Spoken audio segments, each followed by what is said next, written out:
Hello, good morning everyone, and we are here again to meditate upon the Word of God and your missionary Salvador Paredes. And Galatians 3:26 to 29, Galatians 3:26 to 29, the Bible says, "For ye are all the children of God by faith in Christ Jesus. For as many as of you as have been baptized into Christ have put on Christ. There is neither Jew nor Greek, there is neither bond nor free, there is neither male nor female, for ye are all one in Christ Jesus. If ye be Christ, then are ye Abraham's seed and heirs according to the promise." Let us pray. Lord, thank you once again. We pray that you please speak to our hearts this morning. Thank you so much, Lord. In Jesus' name, Amen.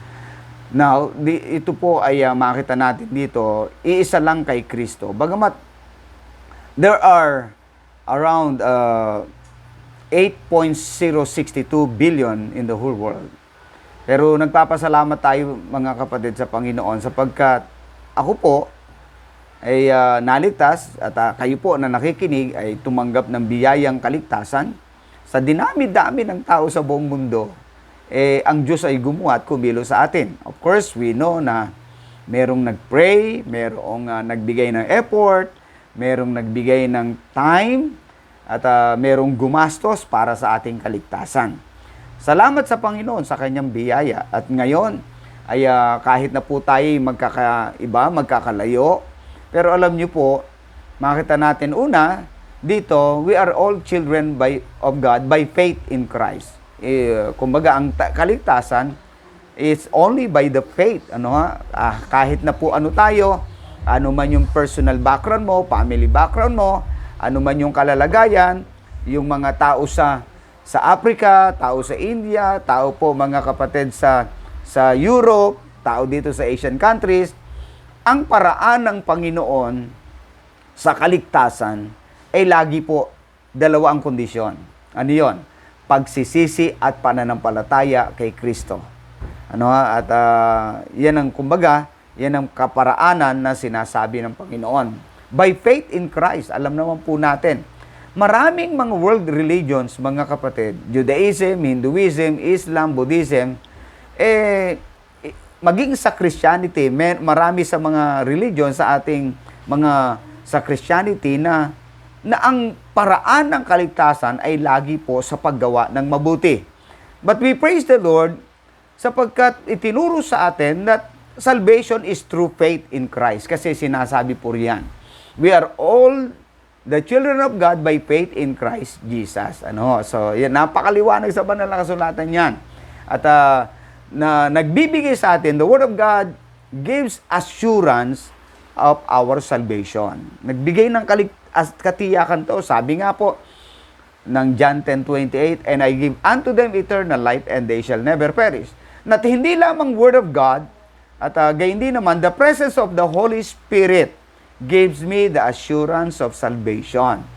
At gayon din naman, bakit to? Because the Spirit itself beareth witness, okay, in my spirit, that we are the children of God. We are the child of God. At, so makita natin dito mga kapatid, yung presence ng Holy Spirit na tinanggap natin. The same faith, of course, the same Holy Spirit na nakatira sa ating mga puso. And we have the confidence that I am God's child because of the mighty working of the Lord in my life. At nangangahulugan mga kapatid, at dahil iisang tinanggap natin. At iisa rin ang gumagawa sa buhay natin sa ating patuloy na ikatututo at ikalalago. Naligtas tayo by faith, lumalago rin tayo sa pamagitan ng pananampalataya. Meron pong isang tao mga kapatid na tinanong ng isang, maybe he is seeker. Yung nagtanong. Sabi niya sa isang unbeliever, sa isang mananampalataya, sabi niya, okay, in the religion in the whole world, okay, sa lahat ng reliyon sa buong mundo, ano sa palagay mo ang tunay? Ang sabi po nung tinanong, sabi niya, Christianity. The true religion in the whole world is Christianity. Why? Because of the accuracy of its claim, okay, and the transformative impact of the Lord Jesus Christ to those who believe in Him. Ibig sabihin ng accuracy of its claim, lahat ng sinasabi ng Bible about science, about history, about places, about people, lahat ng iyon ay accurate, mga kapatid, totoo. At gayon din naman, ang isa pa, ay yung transformative impact ng Panginoon doon sa mga taong nanampalataya sa Kanya. At the same experience na meron tayo. At the same experience, mga taong dati ganito buhay, at dahil nanampalataya sa Panginoon na bago. Ganon din naman. Sa lahat po ng mga nagkiklaim na sila po'y naligtas, we have the same experience. We have the common denominator that there is a God who is changing us at giving us a holiness sa ating mga puso. Kaya sa ganong bagay, mga kapatid, we are all children of God by faith in Christ. Nangyari lamang po yan. Yung binagong buhay na meron tayo, yun po ang kakaiba. Sumunod, hindi lang po, we are children of God by faith in Christ. Children are one in Christ. Believers are one in Christ. Ibig sabihin, because we belong to the body of Christ, which is the church. We know in Colossians 1:18, and He is the head of the body, the church, who is the beginning, the firstborn from the dead, that in all things He might have the preeminence. At yung sinabi po doon sa verse 28, there is neither Jew nor Greek, there is neither bond nor free, there is neither male nor female, for ye are all one in Christ Jesus. Nangangahulugan, mga kapatid, at ang mga Hudyo pa rin sila. Ang mga Griego pa rin sila. Pero, mga kapatid, pagdating sa church ng Panginoon, sila man po ay yung mga band o yung mga alipin o malaya, babae man o lalaki, ang sabi ng salita ng Panginoon, we are all one in Christ. Okay? We are all one in Christ. Kahit babae, lalaki, pagdating sa church ng Panginoon, iisa lang po ang kalalagayan natin sa harapan ng Panginoon. So, ibig sabihin, hindi ito yung walang division. Ito mga Hudyo, ito mga Griego or ito mga Ilocano, ito mga Bisaya. Hindi po ganon. Yun po ay hindi tinitingnan ng Panginoon when it comes sa church ng Panginoon. Why? Because there is only one body of Christ, and that is the church. So dahil po sa ganong bagay, mga kapatid, at napaka-importante na maintindihan po natin ito. At gayon din naman po, sa lahat po ng marami po ng mga Hudyo, alam nyo po, mga kapatid, mayroong tinatawag na yung Judaism, tinatawag natin Messianic Judaism, at meron din katulad po ng Jews for Christ or One for Israel. Okay? At makita natin, mga kapatid, na sila po ay nanampalataya sa Panginoon, pero they rejected yung establishment ng Panginoon ng church. Tinanggihan po nila yon. At sila po, nung sila'y kinilala nila ang Panginoong Jesucristo bilang tagapagligtas, at hindi nila iwanan, mga kapatid, hindi sila nagpa-member sa church, bagkus nag-form sila ng kanilang sariling congregation. And that is yung tinatawag po nating Messianic Judaism. At which is, na-miss po nila, na-overlook nila yung authority ng local church sapagkat Jesus Christ established the church. At dahil po doon sa ini-establish ng Panginoon ng local church, napaka-importante na yung church na ito kung saan dapat ang isang tumanggap sa Panginoon ay nabibilang, kumbaga. Bakit? The Lord added to the church daily such as shall be saved. Yun ang ibig sabihin. Kaya pagka nakikristo ka, tumanggap ka sa Panginoon through faith, gayon din naman, at pagka tumanggap sa Panginoon, dapat naando sa local church to serve the Lord. At to serve the Lord, hindi para manatili doon. Yun ang we are children of the Lord, we are one in Christ. So yan ang makita natin. And then, we are children mga minamahal, are Abraham's seed through Jesus Christ because we believe in Christ. So ang sabi po ng Bible in Galatians 3:29, and if ye be Christ, then are ye Abraham's seed, and heirs according to the promise. So nangangahulugan dito mga kapatid ang biyaya ng Panginoon sa atin. Na sinasabi po, we are one mga kapatid, through faith, we are one through the church of the Lord, and we are one mga kapatid because we are God's, we become the children of God, of Abraham through faith in Christ. Yun po ang sinasabi at ng salita ng Panginoon. Galatians 3:7, know ye therefore that they which are of faith, the same are the children of Abraham. Okay? So, yan po makita natin.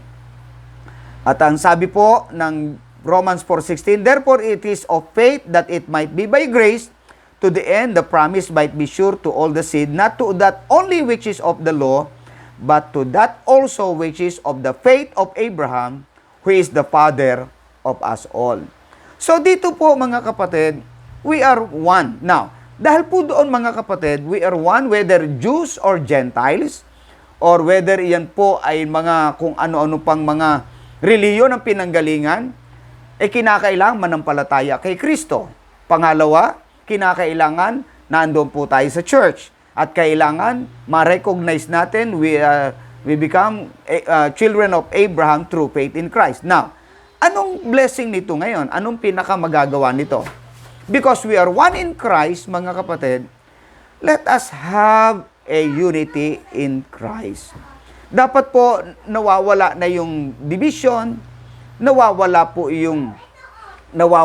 yung mga tinatawag nating mga pagkakampi-kampi, nawawala po mga kapatid yung mga pagkakahati-hati. Bakit? Because we are one in Christ. Yun ang ibig sabihin ng salita ng Panginoon. Ipopromote natin yung unity sa church. At ipopromote natin ang unity sa church ng Panginoon. So, hindi po dapat anuman na ma-divide sapagkat sa Panginoon ito, we belong to the body of Christ.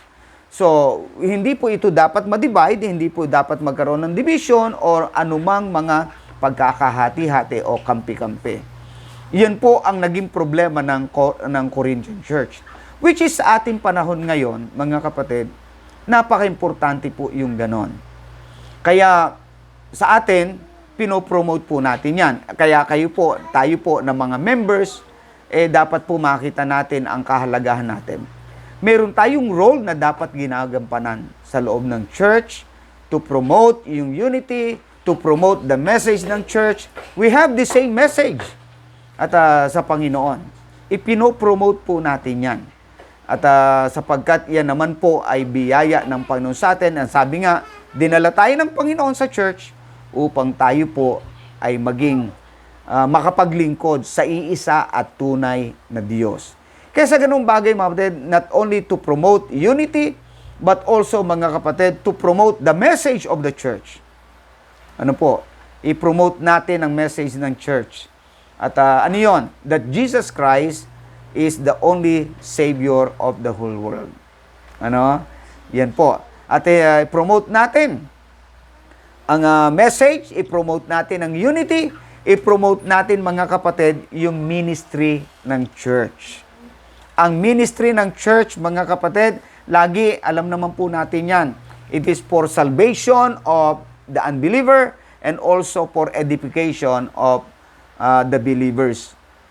Kaya iyan po kumbaga ang magagawa natin bilang mga mananampalataya. Po-promote natin ito sapagkat ito'y kaya tayo dinala ng Panginoon sa church ay upang makapaglingkod sa Kanya bilang Panginoon natin. Sa Panginoon na hindi nakikita. Kaya ang church po, malaki po ang role ng church at kasama tayo doon sa pagbuo ng kultura na mayroon ng church.